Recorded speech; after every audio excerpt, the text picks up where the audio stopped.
प्रश्नावली 1.1 को सॉल्व करने के बाद हम प्रश्नावली 1.2 को सॉल्व करेंगे और इसे सॉल्व करने के लिए हमें सबसे पहले कुछ चीज़ें जाननी ज़रूरी हैं, वो देखेंगे कि हम क्या क्या हैं। देखिए प्रश्नावली 1.2 में हम क्या करने वाले हैं।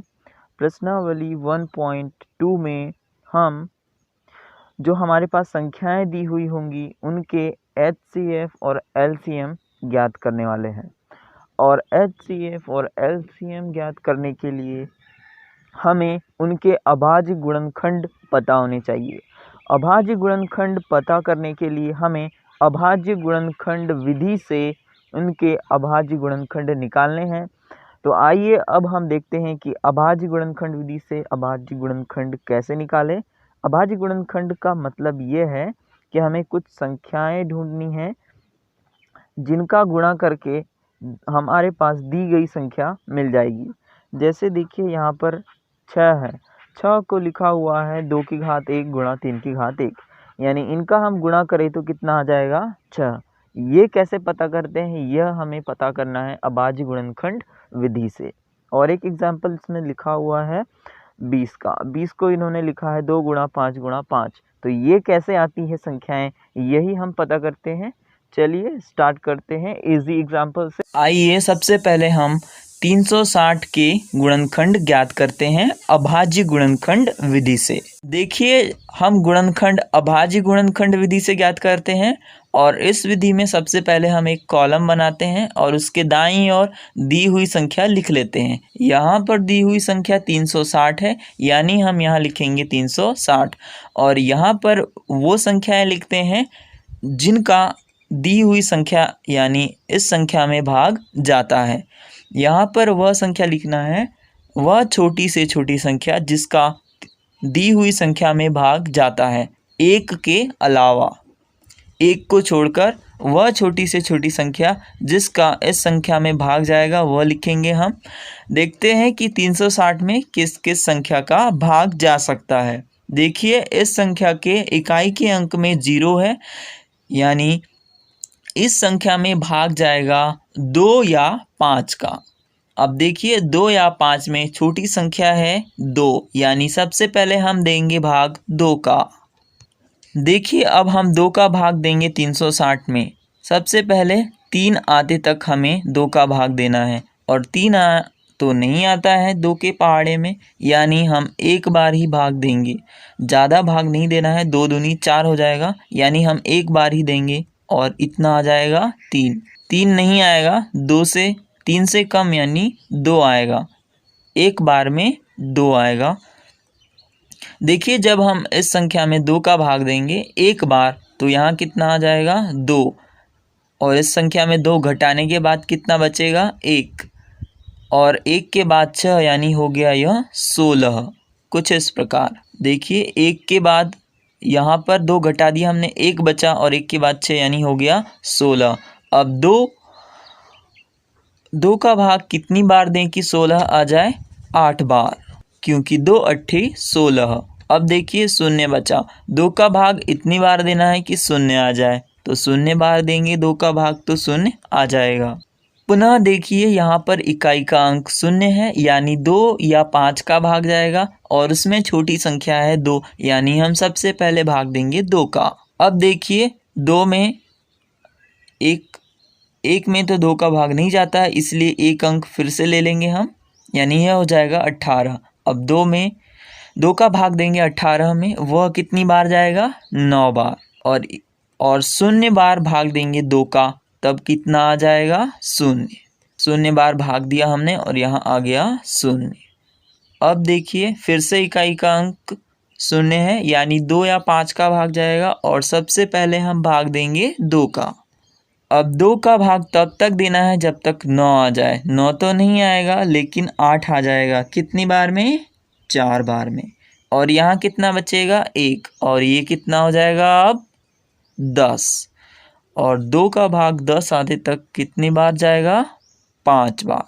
अब देखिए हमारे पास आ चुका है 45। अब इसमें इकाई के अंक में 5 है, यानी 5 का भाग जाएगा, और इन संख्याओं के जोड़ में यदि 3 का भाग जाएगा तो इस संख्या में भी 3 का भाग जाएगा। देखिए जोड़कर देखते हैं, 5 और 4 9। देखिए 9 में 3 का भाग जाता है, इसका मतलब इस संख्या में 3 का भाग जा सकता है और इकाई के अंक में 5 होने की वजह से 5 का भी भाग जाएगा। इसलिए हम सबसे पहले छोटी संख्या यानी 3 का भाग देंगे। देखिए अब हम 3 का भाग इस संख्या में देंगे, एक बार में कितना आ जाएगा 3 और 4 में 3 घटा देंगे और बचेगा 1, यह हो जाएगा 15 और 3 का भाग 15 आते तक कितनी बार जाएगा 5 बार। अब देखिए इस संख्या में 3 का भाग पुनः जाएगा और वो जाएगा 5 बार और अंततः 5 का भाग जाएगा 1 बार। अब हम क्या करेंगे, 360 को जो हमारे पास संख्याएं आई है बाईं ओर उनके गुणनफल के रूप में लिखेंगे। देखिए हमने 360 को कुछ इस प्रकार लिखा है इन संख्याओं के गुणनफल के रूप में, यानी 2 गुणा 2 गुणा 2 3 बार, 2 गुणा 2 गुणा 2 3 बार हो गया, गुणा 3 गुणा 3 3 बार, गुणा 5 1 बार। इस प्रकार 360 के हमारे पास गुणनखंड आ चुके हैं 2 गुणा 2 गुणा 2 गुणा 3 गुणा 3 गुणा 5। यह सारे क्या हैं 360 के गुणनखंड हैं।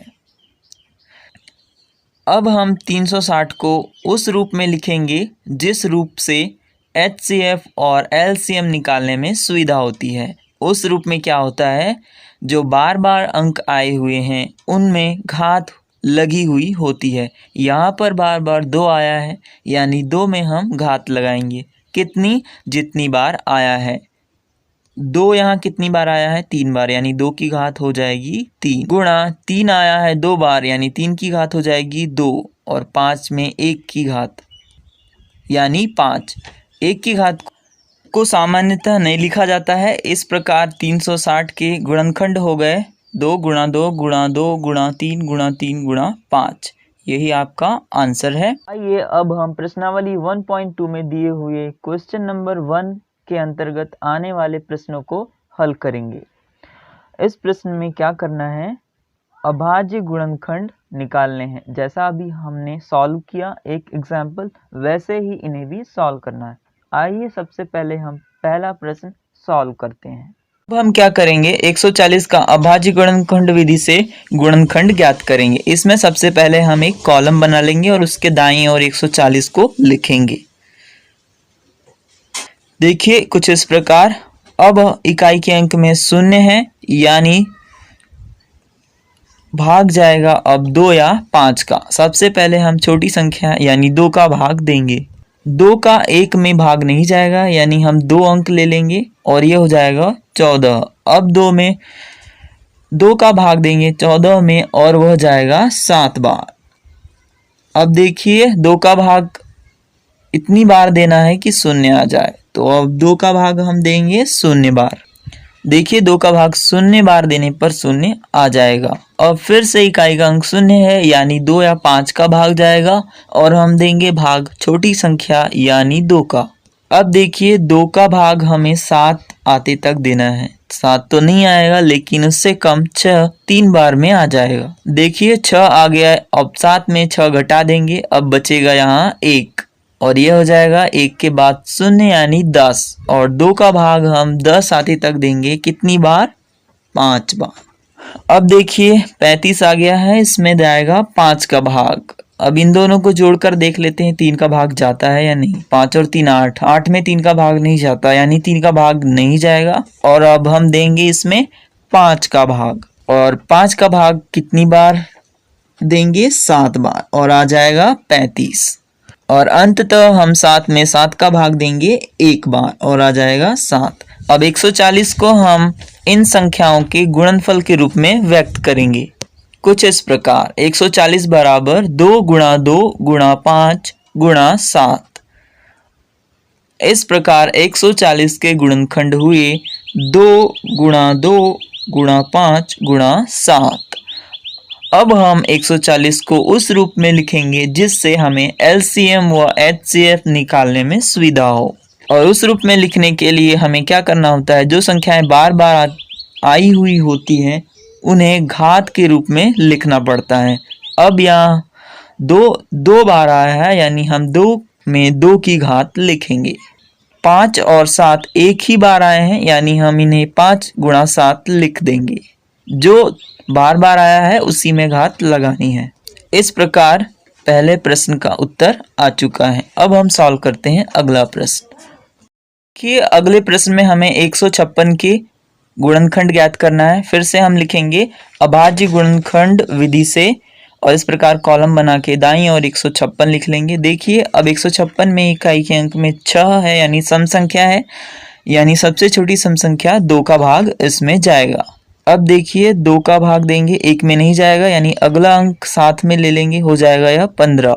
और 2 का भाग देंगे 15 आती तक, 15 तो नहीं आएगा लेकिन 14 आ जाएगा 7 बार में। 7 बार में 14 आ गया, यानी 15 में 14 घटा देंगे, बचेगा 1, यह हो जाएगा 16। अब देंगे 2 का भाग 16 आते तक, यानी अब हमें भाग देना होगा 2 का 8 बार, क्योंकि 8 बार में आ गया 16। अब देखिए इकाई के अंक में फिर से सम संख्या है, यानी फिर से सबसे छोटी संख्या यानी 2 का भाग देंगे। ये सबसे छोटी सम संख्या 2 का भाग देने पर क्या होगा, अब हम भाग देंगे 2 का 3 बार, और यहाँ आ जाएगा 6, और 7 में 6 घटाएंगे, बचेगा 1, और दोनों संख्या मिलाकर हो जाएगा 18। अब 2 का भाग जाएगा 9 बार, क्योंकि 9 बार में आ जाएगा 18।